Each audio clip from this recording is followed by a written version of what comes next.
infrastructure plans. All right, let's get after it. Joining us now, White House Principal Deputy Press Secretary Raj Shah. Good to see you, Raj.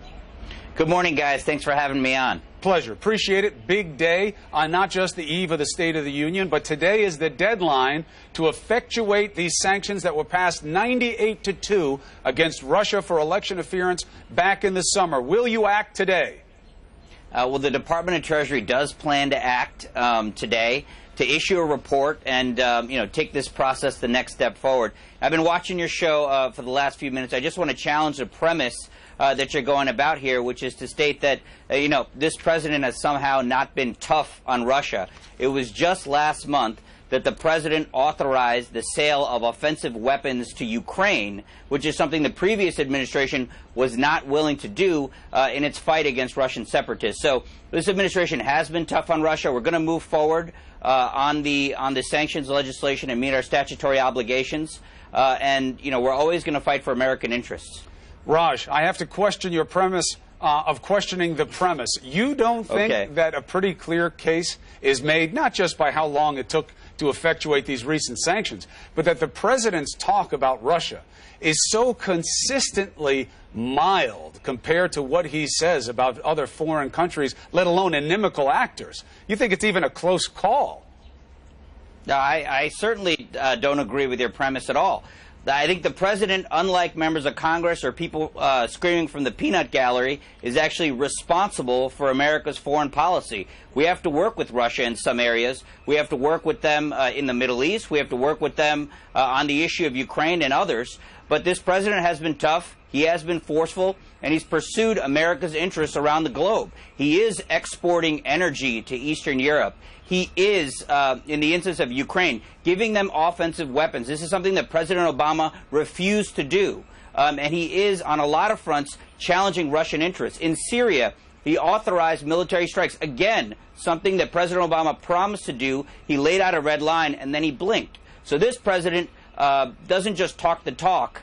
He walks the walk. He has been tough, and he's been pursuing America's interests around the world. But there's so many counterfacts, Raj, that paint a picture of leniency and just the absence of invective from the president. I'm not arguing whether or not when he says ugly things about other people, hang on, Chris, that's good. Chris, but you say, again, yeah, we can't win. Either we're being No, but I don't think you're having it both ways. I calls think you're North Korea's leader Rocket Man. He accuses China of rape and creating global warming. But Russia, he says nothing. In Syria, Russia has been a known malefactor. He never has called them out to the degree that he calls anybody else out, including our allies. He just ordered military airstrikes in Syria. So not on Russian troops. Well, hang on. Because we've been deconflicting in that area, and some of his diplomacy has worked, and we haven't had to escalate the situation. I would certainly defend his actions. Look, North Korea is threatening to annihilate portions of the United States. Of course, if Vladimir Putin went in that direction, the United States and this president would respond forcefully. But that's not the line of action, Raj, that if they attack us, then he'll be strong. Geez, I'd hope so. I just hope he doesn't get to that point. He won't even acknowledge that they interfered in the election. He did. He has done it multiple times. He did so. He says it's a recently, hoax. He says it's to help Democrats cover up an election. Chris, you need to check the transcript. In his recent trip to Asia, he stated that while Vladimir Putin has denied that he meddled in the U.S. election. He said he believes that he believes what he's saying. What does that mean? What he said what he said specifically. Check the transcript. Please pull the tape. I beg of you, give all your viewers the opportunity to hear what he actually said verbatim from his own mouth. He said he trusts the many intelligence agencies in the United States that told him otherwise, that Russia did meddle in the election. Well, now he trusts them, because he was just asked. I'll give you a transcript. He was just asked whether or not he trusts the FBI, and he wouldn't even answer the question. Don't beg, Raj. Just answer the questions, because you're not lying to me. It's not me you're spinning. From Russia to the FBI. It's the viewers. You say he trusts the intelligence community. He was just asked if he trusts the FBI, and he said, I don't know. We'll have to see. I got a lot of concerns about these missing texts in secret organization. There is no secret organization. There are no missing texts. Did he come out and say, wow, I was wrong. The FBI is great. I should have never said that. Nope. So don't tell me that he trusts the intelligence community. He does it when it suits him. He says this investigation is a hoax and a witch hunt. That's what he calls it. That's not being tough on Russia, Raj. Well, first of all, you're conflating separate things. I'm just following your train of thought. Hang on. The FBI. I think you need to show your viewers the tape of what the president said in Asia about the intelligence community talking about Russia meddling in the previous election. Has he called it a witch hunt? Stated for the record. He's called investigations into collusion a witch hunt, which there have been millions of dollars spent over the last year. Not a shred of evidence has been exposed that actually links this president or his campaign to any collusion. Why would effort. It have been exposed when the investigation's not over? Well, Chris, I think that there have been millions of dollars spent. There have been dozens of witnesses. You've had the full cooperation of the White House and this president, and yet not a shred of evidence. I think the president's free to speak his mind on this matter. Now, let me Nobody just Nobody says he doesn't have the right to speak, Raj. You guys use this all the time. It's about whether he says what he says is right. It's not about his right to say it. Nobody questions that. Okay, well, you just talked about the FBI. I think that's an important matter. I think we can discuss it.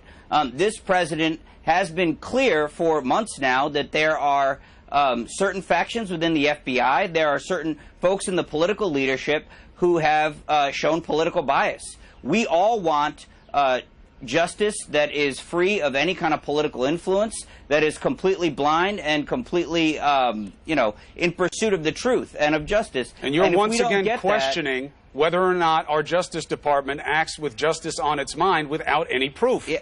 And by the way, and I know you're gonna get to this memo that's been outlined by members of Congress. Look, a lot of people have made allegations. There have been allegations in the press by members of Congress and by the administration. We want justice that's above board. We know that there was political influence that impacted the decisions of James Comey, the last FBI director. How do you know? He said so under oath. He said so under oath. He said that he changed the way in which he called the Hillary Clinton investigation, what he publicly called it, rather than a criminal probe, which is what it was. He changed the nature of what he called it because the Attorney General, a political appointee of the Obama administration, told him to. Jim Comey never said that he was under undue influence or duress in making those decisions. He was explaining but he was a process. Influenced politically. But don't say Jim Comey admitted that he was getting hostile influence from anybody there. He never said it, Raj. Why paint the FBI as a nefarious organization? You guys sound like the Clinton folks did during the email investigation. Chris, when she was saying they're just out to get us.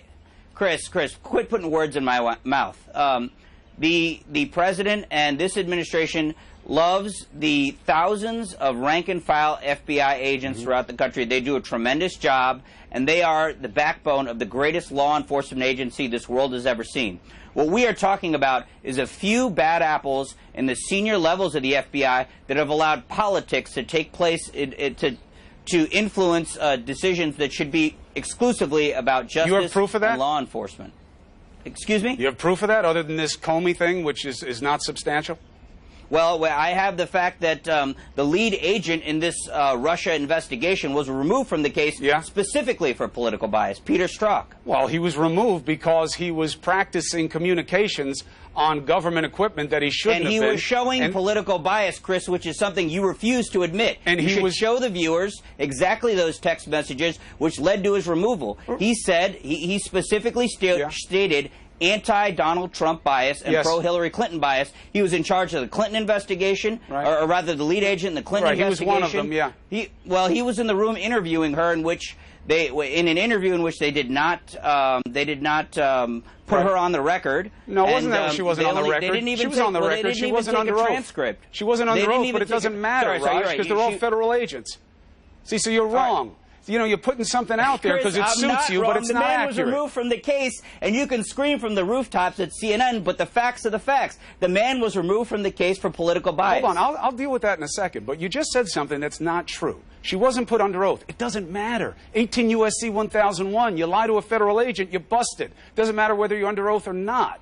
And there was a transcript of the proceeding. So there wasn't. Of course she was on the record when they did it. They preserved the testimony so that they could figure it out. You find it. You're in the government. You should show us all these things instead of playing cat and mouse with this memo. Put it out. Let us judge it. Strzok was removed by Mueller. You guys often ignore that fact because you make it sound like Nunes discovered all this for you guys. No, he didn't. The Inspector General did this investigation. It was internal. It was an exercise of accountability by our Justice Department, not its weakness, its strength. And then you allowed people, because you didn't check them, not once, Raj, I checked everything you've said about this, and there's nothing. They said there was a secret agency on the basis of those texts. They said there was a conspiracy afoot because of the missing text. You never corrected it. It was BS. And none of you came out when it was exposed as BS to say they shouldn't have said it. How is that okay, Raj? Let me just step back and say we're happy that certain text messages were found. Now we want to see what's in those texts because we think they may reveal further political bias. Are you unhappy that they said there was a secret organization when there is none? Are you unhappy about that? When you say they said this or that, there are allegations made, and the Department of Justice's Inspector General investigated those matters. He said that they're going to recover some of these text messages. Senator Johnson. They haven't been deleted. Why didn't you call those guys out and say, don't do that? Don't malign the FBI when you don't have proof. No, they're raising very legitimate questions, Chris. They said there was a secret agency on the basis of one text that they didn't understand the context of. They're saying that the missing text were proof of a conspiracy. Deleted, Chris. You then got the texts. They never corrected the assertion. You don't think that's a little unfair, Raj? I think that Ron Johnson has spoken to it, and I'm going to let members of Congress speak to their own words and defend their own actions. What we are saying is that we want a Department of Justice, and we want an FBI that's above political bias. Of course. We believe that the thousands of FBI agents who risk their lives and work tirelessly for the greatest law enforcement agency in the history of this world Do you trust deserve the FBI? a leadership that's above questioning for political impropriety. Do you trust the FBI? Yes, and the president. Why didn't the president say that? Hang on, the president has. You can't interrupt me every time. The president has strong faith and belief in Chris Wray, the new FBI director. He's a man of integrity who we believe can clean up the upper ranks of the FBI and ensure that any questions about impropriety are resolved and there are no questions about taint or integrity when it comes to the FBI. Does he regret pushing on Wray to get rid of Andrew McCabe? Well, let's just step back for a second and say, the president has spoken at length, and so have members of Congress, about political influence at the higher ranks of the FBI. Remember, the president promoted Andrew McCabe and made him the acting director when James Comey was removed. He then asked him who he voted for in the Oval Office. You think that was right, Raj? Well, I talked to two individuals who were in the room, and they told me that that report was false, and that was not the those were not the words of the president. Oh, but was it the intention of the president? Maybe it wasn't the exact words, but it takes us back to the S-hole thing. Chris, who cares? It's about what he meant to ask. Did he ask him who he voted for? Hang on. I wasn't in the room, but two individuals who were in the room told me that he didn't. So and the president said as much. He said he has no recollection of that. I know. He says, I don't think I asked him that, and if I did, it's not a big deal. Do you agree with that, Raj? But he was in the meeting, Chris. He was promoting him to become the acting director of the FBI in that very same meeting. I'm told he was interviewing him to see if he would be the permanent director, and there was no chance of that. Well, look, the president did promote Andrew McCabe to become the acting director, and Andrew McCabe said under oath that there was no effort to influence his investigation. There's no efforts from the White House or the Department of Justice to influence things that he did. So, the president has confidence in the FBI. He has confidence in the new director, Chris Wray. We want an FBI that's above taint, above questions, above political malfeasance. Don't you want the proof of these types of suggestions before you qualify your belief in the FBI? I think that when the lead investigator of this highly politically charged investigation is removed for political bias, that's a strong piece of evidence to suggest that there's a lot going on there that raises questions. It's being investigated currently by the Department of Justice's Special Inspector General. We support that investigation and want to see what it finds. You think Bob Mueller can be trusted? Sure. Look, the president spoke to this in an interview with the New York Times. Bob Mueller has a role. We respect the special counsel's process. We've been fully cooperative. Remember, the last president to be hit with a special counsel subpoena was Bill Clinton, and not this president. There has been no subpoena. Is that your way of saying that he will, if asked to meet with the special counsel, he will say yes? Well, the president's spoken to that. I know he and his attorneys are working on that. They'd be the ones to contact about the specifics. Is that a chance that he might say no, you're saying?